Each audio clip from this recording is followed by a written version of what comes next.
अगर आप उन हालातों पर काबू पाने की कोशिश करते हैं जो कल सुबह खड़े हो सकते हैं, तो यही होगा कि आप बहुत सीमित जीवन बन जाएंगे। आप दुनिया में जाकर सिर्फ तभी वो सब करेंगे जो करना जरूरी है जब आपको पक्का विश्वास होगा कि परिस्थिति चाहे जैसी भी हो, आप खुद को नहीं खोएंगे। तभी आप पूरे कदम उठाएंगे, वरना आप आधे कदम ही उठाएंगे। ज्यादातर इंसान दुख के डर से आधे कदम उठाते हैं। अगर ये हुआ तो मेरा क्या होगा, अगर वो हुआ तो मेरा क्या होगा। अगर आप अपने भीतर अच्छे से संभले हुए हैं, आपको अपने विचारों को संभालना आता है, अपनी भावनाओं, अपने शरीर, अपनी केमिस्ट्री, अपनी ऊर्जा को संभालना आता है, अगर आपको इन सभी को संभालना आता है, तो अगर आप नर्क में भी चले जाएं तो क्या फर्क पड़ेगा। अगर आप व्यवस्थित हैं, अगर आपके अंदर ही स्वर्ग है, तो आप कहीं भी जाएं क्या फर्क पड़ेगा। जाने के लिए नर्क भी एक मजेदार जगह होगी। लेकिन अगर आप अव्यवस्थित हैं, तो आप हमेशा एक अच्छी जगह होना चाहेंगे।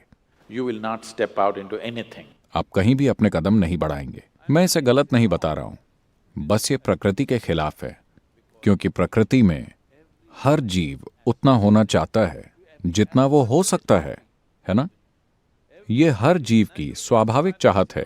ये कोई सिद्धांत या विचारधारा नहीं है कि आपको ये या वो करना चाहिए। हर जीव के लिए ये कुदरती और सहज है कि वो जितना हो सके उतना करेगा।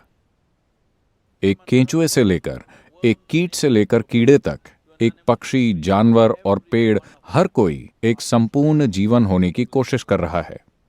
अगर आप सिर्फ दुख के डर से इसके खिलाफ जाते हैं, तो मनुष्य होने की प्रकृति को खोजने की सारी संभावनाएं, इंसान होने की जबरदस्त विशालता पूरी मानवता पर बस बर्बाद हो जाएगी। आजकल आप ये हर जगह देख सकते हैं। जब लोग कहते हैं मैं तो बस इंसान हूं, वो इंसान होने की सीमाओं की बात करते हैं, वो इंसान होने की संभावनाओं की बात नहीं करते, है ना? अगर हम धरती पर सबसे बुद्धिमान प्रजाति हैं, अगर हम सबसे काबिल प्रजाति हैं, तो हमें अपनी संभावनाओं की बात करनी चाहिए या अपनी सीमाओं की बात करनी चाहिए? जब भी कोई लिखता या कहता है अरे हम तो इंसान हैं, तो वो हमेशा अपनी सीमाओं की बात कर रहे होते हैं। इंसान होने की संभावनाओं की बात कभी नहीं करते। ऐसा इसलिए है क्योंकि हमारी शिक्षा प्रणाली में सबसे बुनियादी चीजें नहीं सिखाई गई हैं। अपने विचारों और भावनाओं को कैसे संभालें। आपका मनोवैज्ञानिक नाटक बेकाबू हो गया है। इस ड्रामे का निर्देशन बहुत खराब है। अगर इसका निर्देशन अच्छा होता तो आप उसे मन चाहे अंत तक ले जाते, है ना? क्योंकि इस ड्रामे का निर्देशन बुरा है तो कोई भी इसका चार्ज ले लेता है। आपके मनोवैज्ञानिक ड्रामे का निर्देशक कौन है? कोई भी, है ना? कोई भी इसे एक ट्रेजेडी बना सकता है।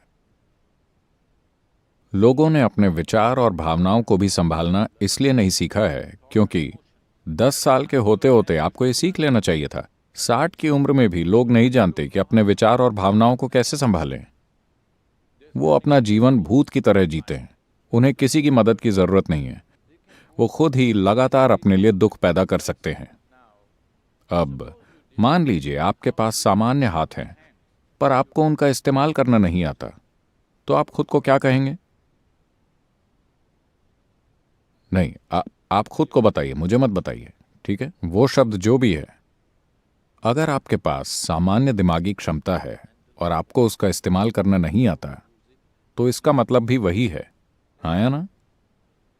दोनों चीजें एक समान हैं या नहीं? सामान्य हाथ न होने पर आप उनका इस्तेमाल नहीं कर पा रहे तो बात अलग है, हम आपको करुणा से देखेंगे।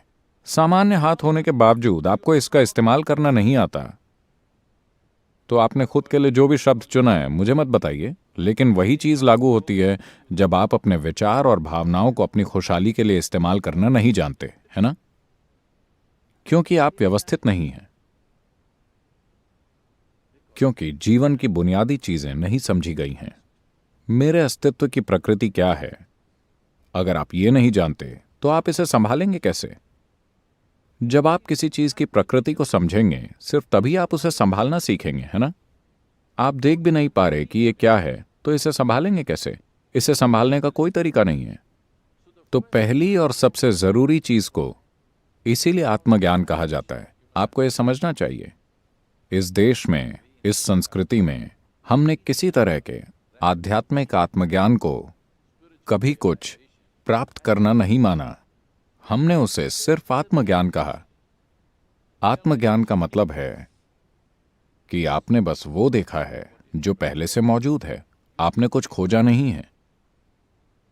आप पहाड़ की चोटी पर नहीं चढ़े, आपने बस हर चीज को वैसी देखना शुरू किया है जैसी वो है, मगर ये इतना दुर्लभ हो गया है कि उसे बहुत कीमती माना जा रहा है।